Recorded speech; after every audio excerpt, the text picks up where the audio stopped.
We'll talk about this after. We will talk about this after. You did hit record, right? Let me check.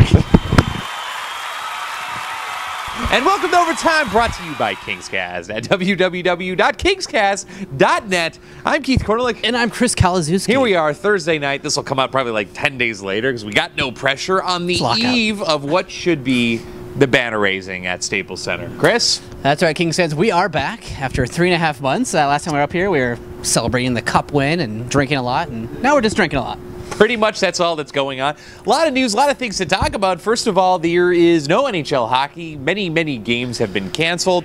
But first up on the list, AEG, the group that owns the Kings and many other entities, have decided to go up for sale. Uncle Phil, Chris, he's pulling the plug, wants to cash out. I'm hearing bids as high as $10 billion is what they're going to be accepting. But that means the LA Kings could be sold very soon. Yeah, well, which means we're also still in the running to actually purchase this team. So I'm glad I didn't go above the 10 bill mark because we're close. It'll be a little iffy though. But yeah, it's right here. So let's go ahead and just start this off.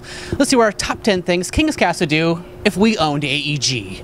Hello, KingsCast. Goodbye, Patrick O'Neill. Number 2, naked Laker girls. Number 3, drink shelves above the urinals. Number 4, goodbye Staples Center Sushi Bar. Hello, King Taco. Number 5, no more soccer. Number 6, rename Home Depot Center YouPorn.com Center. Number 7, dollar vodka nights at all Kings home games. Number 8, form a class action lawsuit against the ESPN Zone for subpar food. Number 9, nightly running of the Bulls in LA Live streamed live on the internet. And number 10, Midget Appreciation Night.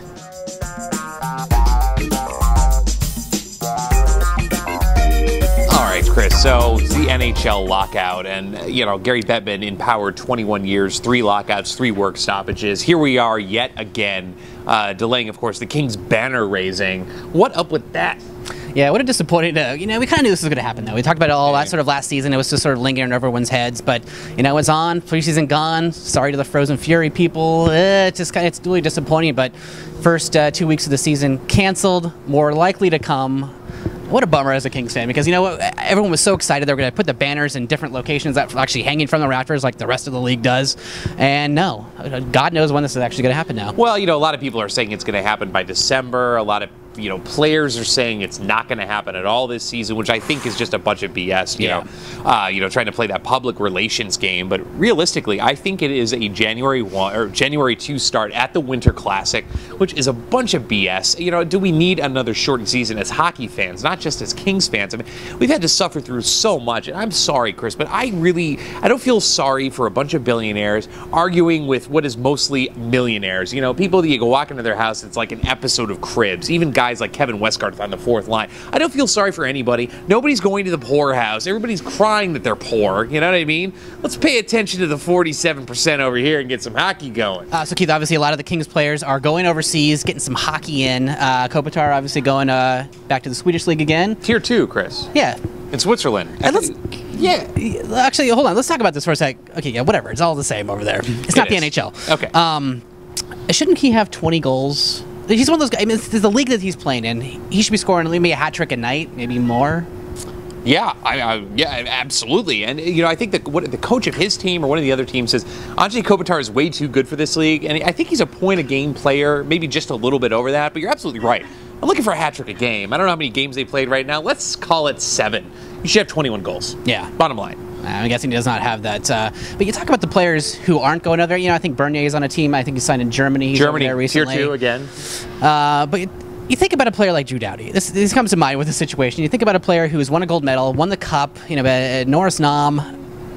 You worry about a guy like this who's sort of sitting around. If I were him, I'd be just drinking beer, getting fat, not conditioning, and just like watching soccer, playoff baseball. Which is what I think he's doing here. TSN just came out with an article a couple of hours ago saying, quoting Drew Doughty saying he's bored.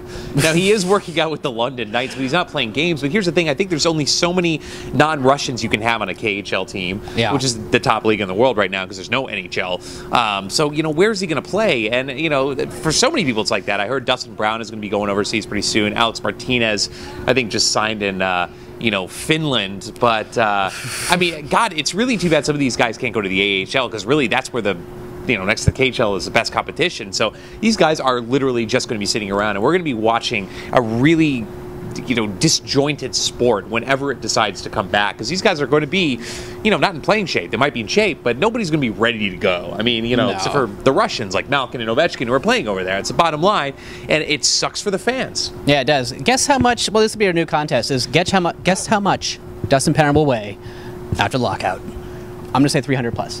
Oh, I did 315, easy. We saw him last year after he said he was conditioning, and he looked like a friggin' giant. I can only imagine sitting around eating more pancakes or doing whatever the hell he's doing, that he's going to be gigantic. Him and Kyle Wellwood, definitely all in the same boat here. So, yeah, guys, it's the lockout. We have no real inside information here, but I don't think it's happening this month. I don't think it's happening November, and probably maybe mid-December. It'd be a great Christmas present, God knows, but I don't want to be at 2013 in October raising the banner for the Kings unless it's the second one. That's really going to suck.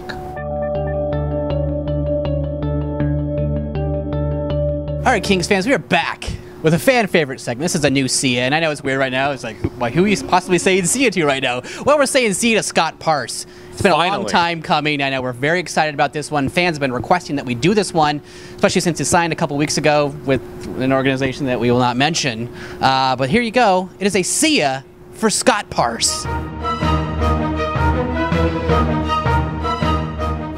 Pardog. Everyone always forgot that you were on the team in the first place. I think I remember one time in Staples Center, I saw someone wearing your jersey. Come to think of it, I think it was family. Nice. And see ya. Scotty, remember that one time when Dean Lombardi described you as the third most skilled player in the entire organization? Yeah, either do I, and I was really hungover at that breakfast with the GM. So, we gots to say, see ya! Parse, I'll never forget that one time at Staples Center during Tippecanoe when Kalzewski interviewed you in front of an electrical panel. Next time, eat something, you grouchy bastard. So, see ya! SP, dude, you're built like my grandma. So I wish you the best of luck in the Devils organization playing with the River Rats or the Albany Devils or whoever the hell their team is down there. So I'm sorry, but we're really gots to say, see ya! All right, Kings fans, this brings us to almost the end of a brilliant episode, if I can say so myself. I want to let you know when you go to kingscast.net to hit that shop button upstairs. Got a few new things we want to talk to you about. Kalzewski? That's right. Our first one is a new image that we came up with over the summer after the Kings won the Cup. And we're not messing around with this one. It's straight to the point. Dead Ducks. Check it out. No longer can Ducks fans say, well, at least we won a Cup, because you can't. We want it better and bigger, and y'all suck. It's on. Next up, this shirt is for the ladies. Ladies, we love you too, which is why we created for you a brilliant shirt, little sexy, I squirt for KC, which is kind of funny because KC, KingsCast, but Keith and Chris. All right, Kings fans, this last t-shirt is an exclusive piece of apparel designed by us, and you're going to want to get this one because it is commemorative of the 2012-2013 lockout, and it is Lockout with your cock out. Get yours today. All right, Kings fans, it is the end of another brilliant episode, and I'm not sure when we're going to see it again. Maybe not up here. That's a possibility at this point. We'll see. Hit us up on Twitter, Facebook. Don't forget to hit that subscribe button up top. Like below. Leave us a comment. Ladies, the video response with your shirts off. You know you want to. I'm Keith Kordelik. And I'm Chris Kalzewski. See you next time. And thank you for watching KingsCast.